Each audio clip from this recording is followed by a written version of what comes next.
एक छोटे से गांव के किनारे एक पुरानी सी झोंपड़ी के पास एक छोटा सा बहुत ही प्यारा पपी रहता था। उसका नाम था गोलू। गोलू का रंग हल्का भूरा था। उसकी आंखें चमकदार और मासूम थीं और उसकी छोटी सी पूंछ हमेशा खुशी में हिलती रहती थी। लेकिन गोलू की जिंदगी उतनी आसान नहीं थी जितनी वो दिखती थी। गोलू अकेला था। उसके कोई दोस्त नहीं थे और न ही कोई मालिक। वो रोज गांव की गलियों में घूमता, कभी किसी के घर के बाहर बैठ जाता तो कभी खेतों के पास खेलता। गांव के बच्चे उसे देखते तो मुस्कुरा देते, पर कोई उसे अपनाने नहीं आता। फिर भी गोलू कभी उदास होकर हार नहीं मानता था। वो हमेशा सोचता, एक दिन मेरी जिंदगी भी बदल जाएगी। एक दिन ठंडी सुबह थी। तेज हवा चल रही थी और आसमान में बादल छाए हुए थे। गोलू बहुत भूखा था। उसने पूरे गांव में खाना ढूंढा, लेकिन कहीं कुछ नहीं मिला। आखिर में वो थक कर एक पेड़ के नीचे बैठ गया। उसकी आंखों में आंसू आ गए, लेकिन उसने खुद से कहा, मुझे रोना नहीं है, मुझे हिम्मत रखनी है। तभी उसे पास से किसी की हल्की सी आवाज़ सुनाई दी। वो धीरे धीरे उस आवाज़ की तरफ गया। वहां उसने देखा कि एक छोटा सा चिड़िया का बच्चा झाड़ी में फंसा हुआ था और डर के मारे कांप रहा था। गोलू खुद भूखा और थका हुआ था, लेकिन उसने उस चिड़िया को बचाने का फैसला किया।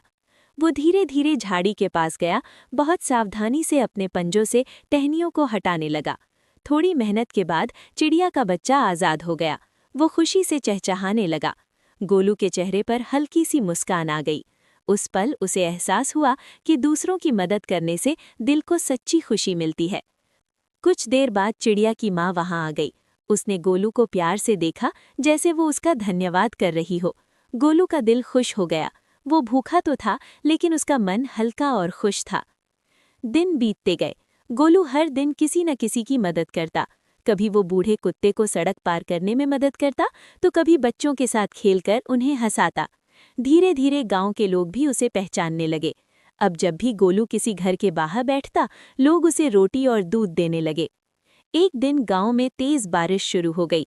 आसमान में बिजली चमक रही थी और हवा बहुत तेज थी।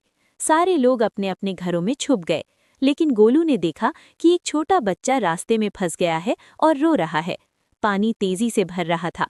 गोलू बिना डरे उस बच्चे के पास दौड़ा। उसने भौंककर लोगों का ध्यान खींचने की कोशिश की। वो बार बार बच्चे के पास जाकर फिर गांव की तरफ दौड़ता, जैसे लोगों को बुला रहा हो। आखिरकार एक आदमी ने उसे देखा और उसके पीछे पीछे आया। उन्होंने मिलकर उस बच्चे को सुरक्षित बाहर निकाल लिया। गांव के लोग गोलू की बहादुरी देखकर हैरान रह गए। सब ने उसकी